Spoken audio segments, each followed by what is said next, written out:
welcome to episode 159 of the What's Up Casselberry podcast. Yeah. Thank you, Robin, for that big, bold start. We are sitting here in What's Up Casselberry headquarters, and we have a special guest with us who is not just an interviewee. He is going to join us as a co-host. And his name is Nick. And Nick, welcome. Welcome, Nick. Thanks for having me. There's something very special about Nick. In fact, there's lots of things very special about Nick. But most of all, the reason he's here is because he is the handsome husband of our very own Aaliyah. So, let's jump in. The Olympics have recently concluded, friends. What was your highlight of the Olympics? Gymnastics all the way. Simone Biles, Suni Lee, Jordan Childs. I'm just a huge fan of them all. Oh. Do you have a what do they call it? The kind of gymnastic event? You know, the different categories. What's your favorite gymnastic? Ooh, floor, which I think most people would agree that floor is probably the best. Yes, if I was going to do gymnastics, I would do the floor events because there's less room to fall from, so you wouldn't hurt yourself as much. That would be my logic. Although I was watching it, I mean, Simone Biles gets some air. I mean, all of them do when they're doing their floor routines, and they get pretty high up there. I think Simone gets like 12 feet in the air with her flips. That's amazing. Yeah. That's amazing. Do you have any aspirations to maybe be a gymnast? No. Okay. Do you want to think about that? Because you seem pretty definitive on that. I mean, I actually used to dance when I was like in middle school and high school, so that's why I feel like I like gymnastics a little bit because there's like a correlation. But Oh, that's good. I can't even do a cartwheel, so no, thank you. Okay. Well, it's never too late to learn. I mean, if Creed Bratton can do it, That's true. you can do it, Aaliyah. Carlos, what about you? Tell us, welcome to the show. We're glad you're here. What was your favorite Olympic moment? I think there's two. One is Gemma, who's been in gymnastics for the last couple months, watching it and pointing out all the different things that they're doing, especially with the gymnastics floor routine and stuff like that. I don't have any knowledge of that. So she's like, oh, this is the, I don't know, quadruple, blah, blah, blah. I'm like, oh, cool. Yeah, that's awesome. It's really cool to like see her be so impressed by it and, you know, like appreciative of it. And then the other thing for me was the review highlights show that Kevin Hart and Kenan Thompson were doing. I love watching that. That's the only thing that'll really get me to watch the Olympics. I'm just not super into sports, so. But when I watch it through the lens of comedy, I'm like, all right, I can get behind this. It's a game changer. Mm-hmm. Nick, what about you? What was your favorite part? I would have to go with what Alia said. The gymnastics has been pretty amazing, but I've also been keeping up with basketball since that's kind of my background. The 3-on-3 and the 5-on-5. Yeah. The 3-on-3 is relatively new, right? It's only been around for a couple Olympics. I'm not sure how long it's been around, but it's very entertaining to watch because I feel like they have much more stamina than the 5-on-5 players because it's just constant movement. For sure. Yeah. I'm waiting for the 65 on 65. And then I can just kind of hide in the corner and not spend any energy there. There you go. I'm going to petition to put that. Huge fans of the Orlando Magic. Yes. And Yes. There's been some players, so we've been watching them. Yeah. The Wagner brothers, Franz and Mo Wagner, play for Team Germany. So nice. And they've been playing incredibly. Yeah. That's awesome. Awesome. Robin, what about you? Have you spent any time with the Olympics? I've watched the recaps on TikTok. Okay. Which is where I get all my That is information. such a Robin thing to do. But it is... None of your NBC stuff. Just show me TikTok. Yeah. Gymnastics? That one. Yeah. Because of our lovely ladies representing Team USA, Sha'Carri Richards running track. That's there's probably more technical word for that, but not just track, right? It's called something else. Track and field? Track and field, that's Athletics. Athletics, yes. Also, men's gymnastics with the guy that did the pommel horse with the Steven. You don't know his last name.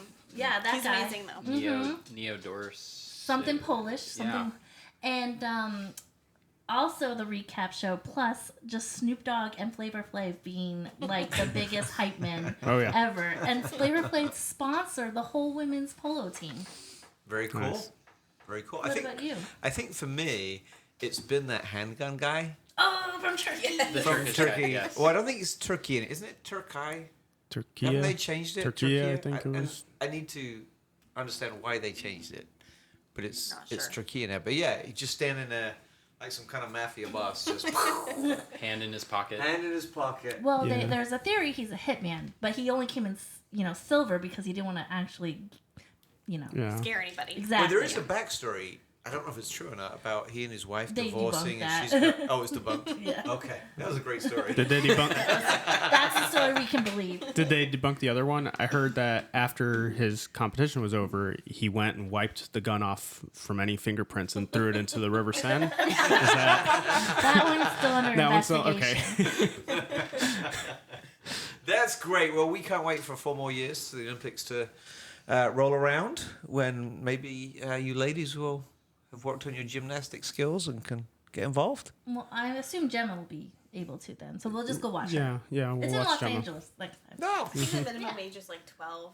Yeah, She's coming up, right? yeah. So in 4 years, she'll be 11. So she'll miss it by a fraction. But yeah, Yeah, the gymnasts are really young. aren't they?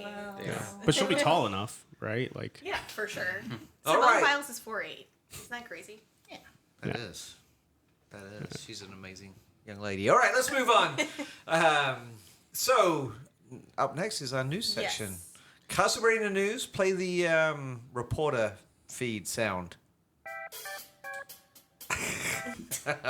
Okay, who's going first? Yes. Breaking So, news.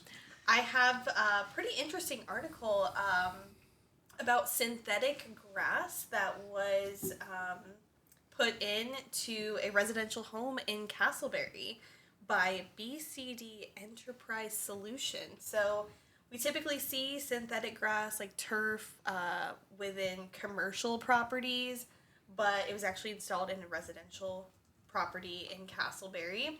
So it's a family-friendly oasis. So provides hours of fun. I think this is really interesting because I know as a kid playing in the grass was difficult at times because there was allergies and bugs and whatever. So this kind of allows maybe that family to have more fun outside.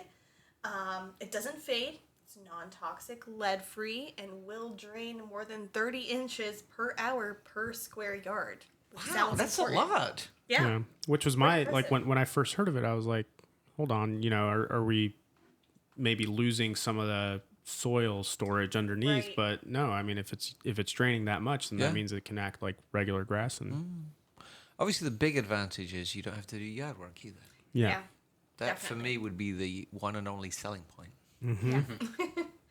And they have a mini golf course at their house now, which is pretty fun. I know. It's a shame the article doesn't list the house because we could go and become friends with them and play We some should mini golf. have our next episode there. That's right. Well, if on you- location. I found the house. So if you go to Zillow and then you use the filter mini golf course, it's the only house that pops up. Have you really? No, I'm joking. Okay. I was going to say, you can get arrested for that stuff. All right, our next news article today is pertaining to our recent elections where we as a community voted on some charter amendments. The charter is kind of like the foundation of our city. It determines the rules about how we're going to live and work and play together. And this year we had 9 different amendments on the ballot. At the time of recording, we don't know how they came out, but our hope is that as you look through them and you studied them, you saw that a lot of them made a lot of sense for who we are and where we are. Just to give you a little update on what some of them were, we were talking about term limits for commissioners. It's a big issue on the national conversation, but there's a lot of wisdom that comes when you sit in that seat. And so I think the idea was that we would allow people to sit in that seat a little bit longer. We voted on the commitment of our commissioners. If they miss more than 4 or 5 meetings every year, we wanted to be able to have a conversation about that because they have a duty to the citizens. Other little things, changing the start date for some of the commissioners. Big one, interested in your take on this, it is proposed that the city manager does not need to live in the city.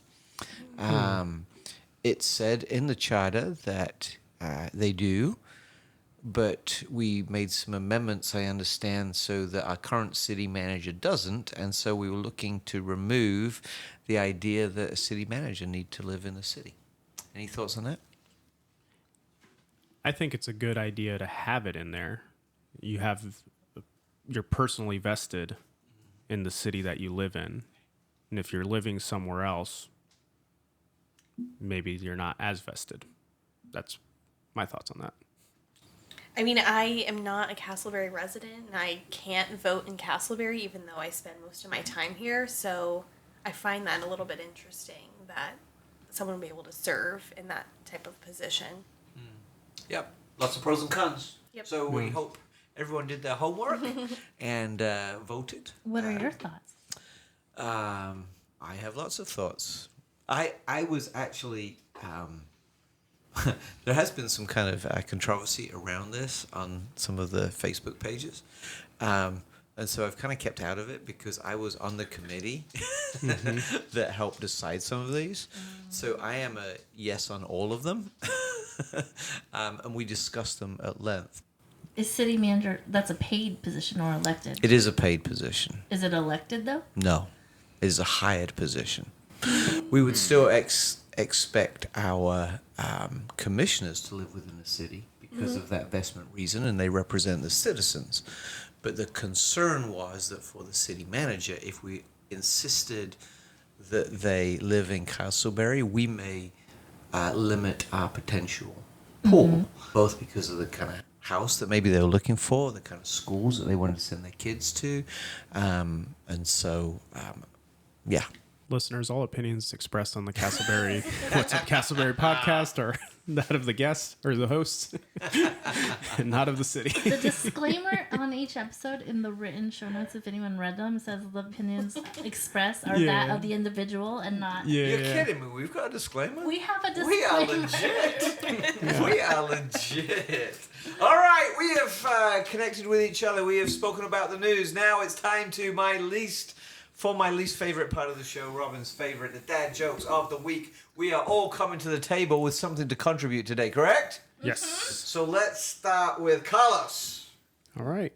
I'm trying to go on a diet, to be honest, and well, good. We've been meaning to have that conversation with you. Yeah. But I mean, I went to Culver's yesterday, and just when you think the food can't call to you anymore, bam, onion rings. Robin, That's funny. You're so good. So good. Aaliyah, what you got?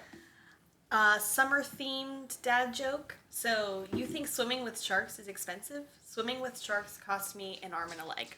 Hey! There we go. Nick, are you nervous? This is your first time up to the dad joke mic. Yeah, this is my first dad joke that I've shared in such a wide space. No pressure. If you're not careful, it might be your last. Usually they're just with Alia, and thankfully she laughs either way. Well, she's that's what your marriage license. Yeah, no, it was Tells one of you the you have vows. to It do. was in the vows. Yeah, it was. So we've been watching The Office a lot lately, and I wanted to share. Would you like to hear a dad joke about paper? Yeah. Never mind, it's terrible. Terrible. I don't get it. Terrible. Robin. Okay. Robin. Okay. All right, I'll go next. You come on. So yeah, recently we went on a little trip to Germany. I'm sorry. It was just about me. Okay. We went on a trip to Germany, Robin. Oh, okay. Yeah, and sampled some German cuisine. Okay. Yeah. We had some of their sausages. I was expecting the best, but honestly, it was the worst.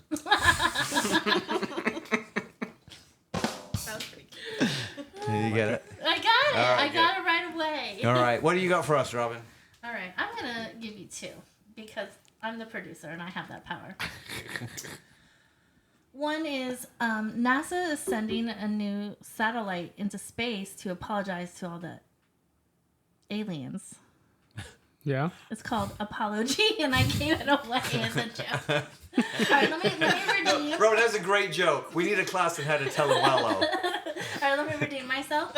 Okay. So my boyfriend, that only exists for the purpose of this joke, do not get any ideas, complains a lot that I don't smile anymore. He's the one who wanted a serious relationship. But, okay. we talk about your mystery man that we brought up last week? No. Last episode? No? Okay. I think that's the only reason people tune into the show, to kind of get an update on your love life, Robin. Well, I guess we have a lot of episodes left in us. Well, we did find out a little bit more. Oh. Spill the tea on Robin's love life. Robin has a Tamagotchi. Yes. Oh. So, that's in that same realm, right? Sure. Yeah, there you go. Imaginary. I probably can't go where I want to go on that conversation. All right, so that was Dad Joke of the Week section. Now let's hear a word from this month's sponsor, and then we'll get into our interview with a very, very special guest. Church Together connects people together with Christ in community and for our city. Join us for worship at 200 North Triplet Lake Drive in Casselberry, Sundays at 10 a.m. For more information, visit us at ourchurchtogether.com. Ladies and gentlemen, welcome back. It's the favorite part of the show where we shine the spotlight on someone mysterious, intriguing, and, as Aaliyah told us, incredibly handsome. Nick, welcome to the show. Thank you for having me. How are you feeling? Excited to be on the show. I've listened to several episodes. Have you really? Yeah. So you're the one. That's great. Well, Nick, let's just jump right in. A couple of ice-breaking questions. What was your favorite sitcom growing up, and which sitcom character do you most resemble or associate yourself with? Oh, gosh. Okay, so sitcoms. I've loved Parks and Rec, Community, How I Met Your Mother, Cheers, New Girl. The list keeps going on and on. I might have a problem. I never got into Frasier. Frasier? I've maybe seen one or two episodes. I love Frasier was a few years before all those other shows he lifted, other than Cheers. Frasier is a spin-off of Cheers. That's why I brought it up. Oh, yeah. It is. I forgot about that. Okay, continue. I really just watched Cheers for Coach and then Woody Harrelson. So, yeah. And sometimes it's just nice to go to somewhere where everybody knows your name. Exactly. My favorite, though, is probably The Office, no matter what. But when it comes to who would I associate with myself on that show, or who I resemble, I have no idea. For me, it's just fun letting it be like a reminder of all the madness and chaos and strangeness, joy, laughter, all of it that happens even in the most like mundane and average places, which is a paper company in Pennsylvania, right? Yes, I love that. So I don't know if we mentioned that Aaliyah is your wife. Aaliyah, how would you answer that question? Having been married for a few months now, who would you say Nick represents in sitcom world? Ooh, you're putting me on the spot. I am. Because my answer, we could Be careful. have an argument about this later. My first thought was, I was going to say Dwight, but that's... No. Maybe like a combination of Jim and Dwight, because it's like goofball weird. Okay, let's Nerdy. move on. I think we probably need to move on. Hey, she didn't say George Costanza, so. Yeah, it could have been worse, right? Yeah. Or Toby. Yeah. Oh, yeah, that's Yeah. If she had said that, I would have said, goodbye, Toby. Goodbye, Toby. So, Nick, if you were to open a restaurant, what theme would you give it, and what food would it serve? Okay, so it would have to be, does it like a coffee shop or a tea place count? Because that's, I feel like if I were to open up something, that's what it would be. And I've thought about this before. Well, we've actually talked about doing it at one point. Like, if we could, that would be awesome. I've thought about this, and I even had a name for it years ago. Was it Ray of Sunshine? No. But, Okay. No. I was thinking something like communal coffee or MeWe coffee, like something that's community based, right? So it would be like a hosting space for the community, local art, local music, and then just a place to like highlight good work being done in the community. I love I like that. Yeah. Love it. We should start a GoFundMe for that. Mm-hmm. Maybe put aside like 5% of the sponsorship money that we get every month. Sure. So, yeah. So maybe in like 300 years. Yeah. Yeah. You could buy your first bag of coffee for that coffee shop. Perhaps. Yeah. All right. So, Nick, you've lived all of your life, for the most part, in Central Florida. So, tell us some of the 5 high points on your journey from your birth to today, August 5th, that we're recording this episode. Yeah, so those first few years are a little fuzzy. I'm not gonna lie. So I'll start a little after those first few years. Okay, that's fine.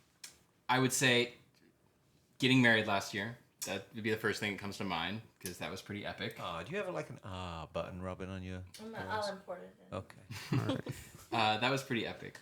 Another thing, the places I've been able to travel to, both like for work and not for work. Those have all been great adventures. I would say Peru is my top for non-work travels. Amazing food, amazing scenery. Llamas and alpacas are the best. And you ate an alpaca. Really? What? And guinea pig. Tastes like chicken? Yeah. I mean, it was chewy. I've had guinea pig. The guinea pig tastes, didn't have a lot of meat on it. Yeah, it tastes more like goat or something. To be honest. Yeah. Yeah. I haven't had alpaca. It's a delicacy there, so I figured I had to, Yeah, so Peru for non-work, and then I would say Notre Dame for work. Like going to speak at Notre Dame University was really cool because that's just a beautiful campus. Oh, I was wondering Paris. Oh, no. Just The other Notre Dame. the other one, yeah. Yeah. Yeah. Let me think. Doing my student teaching several years ago with 2 teachers that meant a lot to me in middle and high school. So I had them in middle and high school, and then when I finally graduated, Oh, that's really cool. I got to do my student teaching with them. So that's another thing, kind of a beautiful full circle moment. All the people I've met over the past several years and all these fun places I've been able to adventure to. People from Bethune-Cookman University to Salisbury University out in Maryland to people all around the world.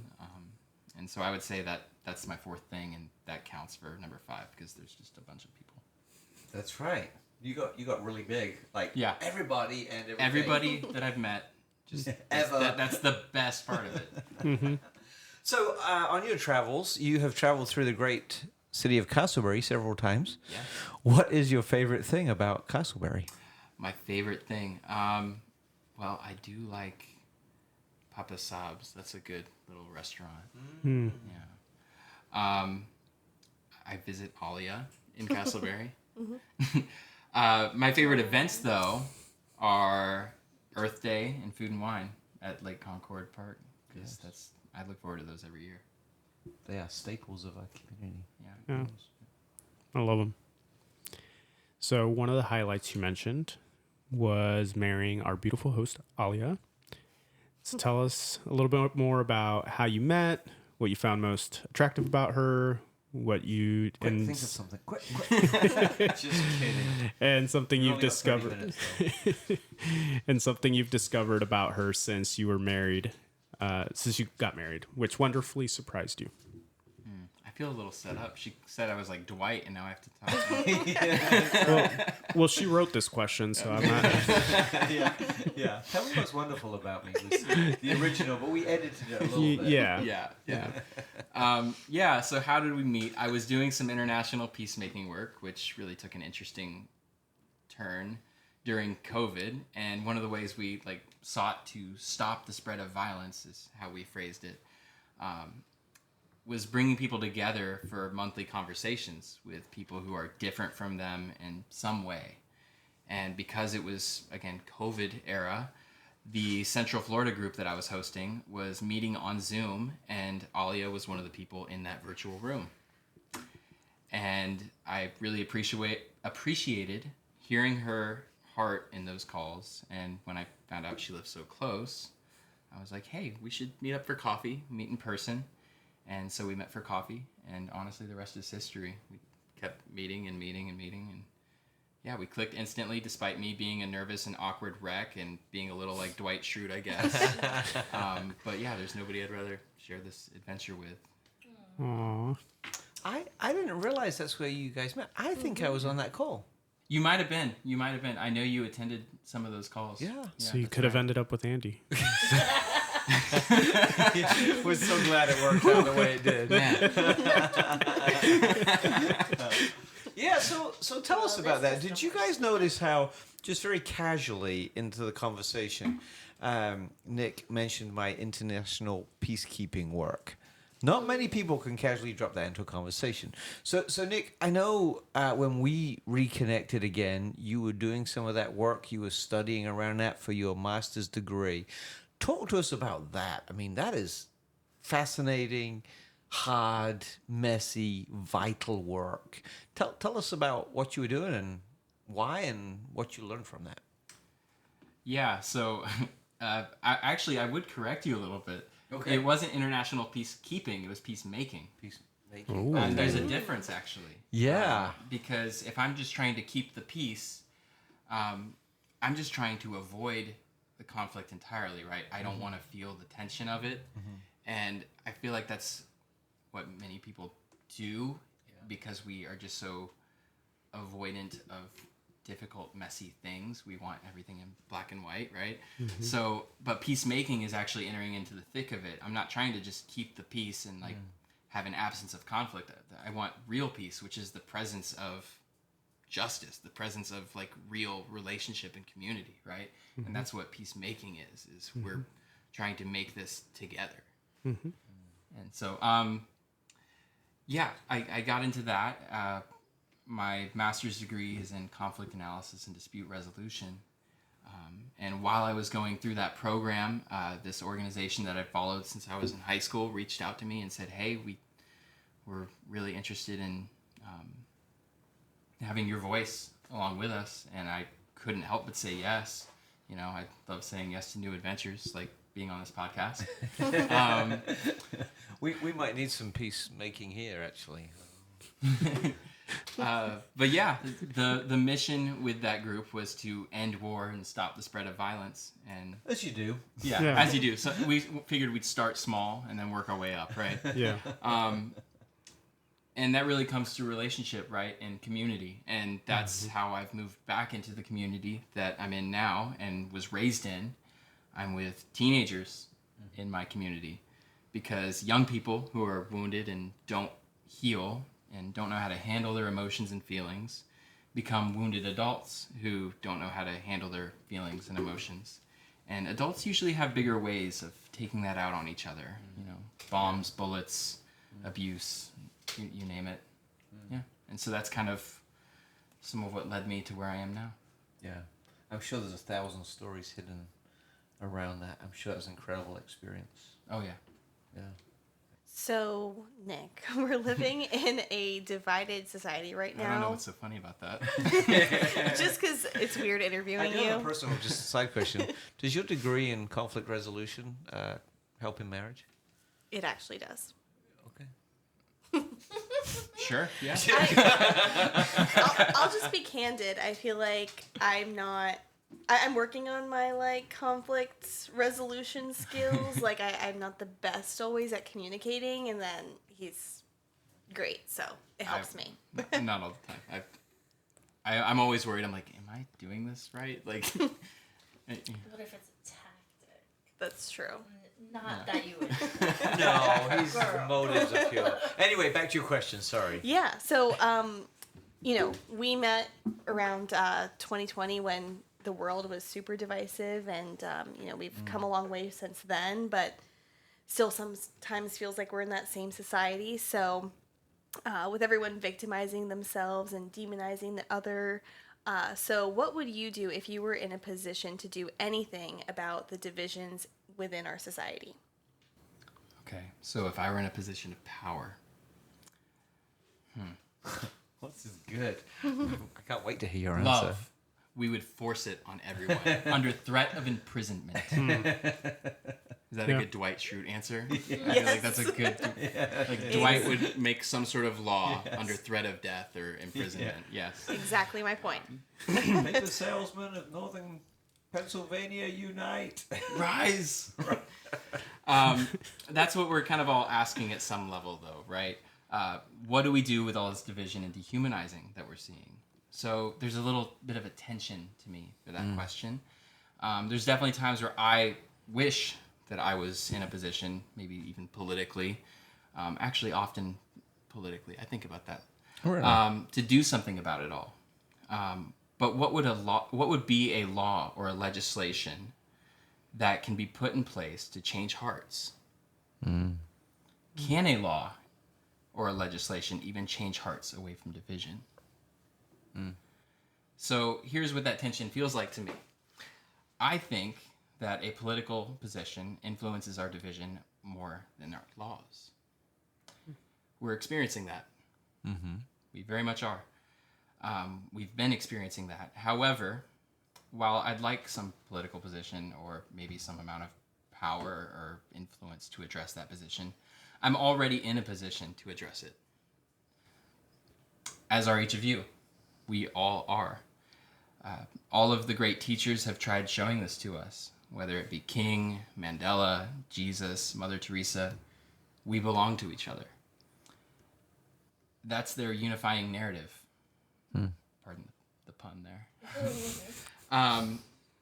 So if that's true, how does that inform how I live and how I interact with those that I meet throughout my day? How does that truth that we belong to each other inform how I treat my neighbor, how I vote, how I pray, how I treat those who I perceive as different from me?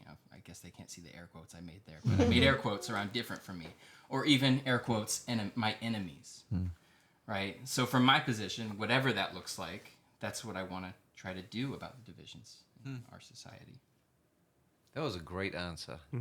That was a great answer. I need to listen to that again.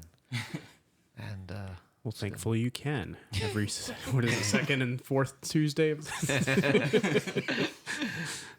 Nick, what personal peacemaking practices would we be wise to follow as we seek to be part of the solution and not part of the problem in our society? Okay, so peacemaking practices that we could follow. I would say there's probably 3 good practices, just for starters, that we can all work on, myself included. The first practice of peacemaking is always listening to understand. That's anytime anybody asks me about peacemaking, that's always my go-to. Listening to understand is the very first thing. We often fear what we don't know or what we don't understand. It's easier to name call, demonize, dehumanize any people or groups of people that we don't know and aren't actively seeking to know more. Part of my research in grad school that I did with some of my professors and classmates even found that the simple act of name calling people on the opposite side of the whatever political party you're on actually triggers our brain in a way that makes it even easier for us to rationalize real violence towards people of that group. And when I first heard that and saw that, I was just completely mind blown. Yeah. Because you think of all the news headlines, the language that we use on the daily, even on socials or in just text messages and stuff. Yeah. You think about how easily that triggers our brain to rationalize violence towards people. And that can absolutely be extended beyond politics too. So listen to understand. Secondly, pay attention to the language that you use, both verbally and non-verbally. So that's language about those who you may see as different from you or your quote-unquote enemy. One tension that I've been in is trying to go as far as not even using the word enemy. And that's a tough one, but it's one that I'm trying to work on because I want to tear down as many walls separating us as possible. If you want to take this second practice, on paying attention to your language a step further, you can pay attention to the language that you're taking in too. So are you consuming language that's divisive? Is the media you're consuming pointing to them over there or those people or that side as the enemy or the problem? And, because what we consume consumes us. Sure, absolutely. Or I'm pretty sure Kevin on The Office says you are what you eat. There was something there. Right. You are what you watch. You are what you listen to. You are what you digest. But that leads me to the third, final thing, and that's, again, that we belong to each other. that doesn't really sound like a practice, but it's a truth. We belong to each other. And sounds like a song. But the practice, I guess, would be to write it down, to sit with it, to say it periodically, especially before difficult moments or conversations, and just let that inform your day. We belong to each other. That's good. I was reading a story, an article this morning that said that the U.S. Is the most individualistic society on the planet, right? I mean, like double everywhere else on this spectrum. I forget the name of the guy who wrote it. And we have this tendency to withdraw and to kind of hide behind ourselves, right? To focus on the me. But that isn't working too well for us. And we celebrate it. We do. The John Wayne, I can do it on my own. We've built a culture on self-made millionaires or billionaires even. Yeah, on this individualism. But I was reminded as I was reading that we were on vacation in Colorado last year. And we went whitewater rafting, right?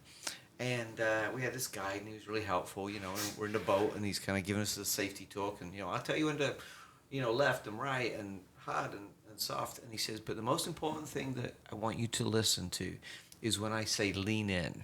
And when I say lean in, I want you to all lean in to the middle, and that's how we'll protect ourselves. And it just dawned on me that we need to live in a lean-in society rather than an individualistic society, right? And so there's this kind of culture clash right now, and I think we're going to achieve some of that peace as we lean into one another, right? Not as we separate and do our own thing. Absolutely. Man, there's a lot of wisdom in those 3 points. We could sit there for a long time. Thank you for that. Feels like we've got a mini master's degree just by listening to Nick. So you've transitioned a little bit, and you left the nonprofit space, and now you're a teacher. So your role as a teacher is challenging, but also vitally important. So what do you love most about teaching, and what are you most excited for with this next school year? The kids. The kids. The kids that I work with really are the best part of it. I mean, they're hilarious, they're sweet, they're frustrating, they're insightful.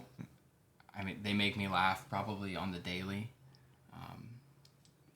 That really is the best part. And knowing that you're in the thick of it with people, building community, belonging, and learning together, it's just so special.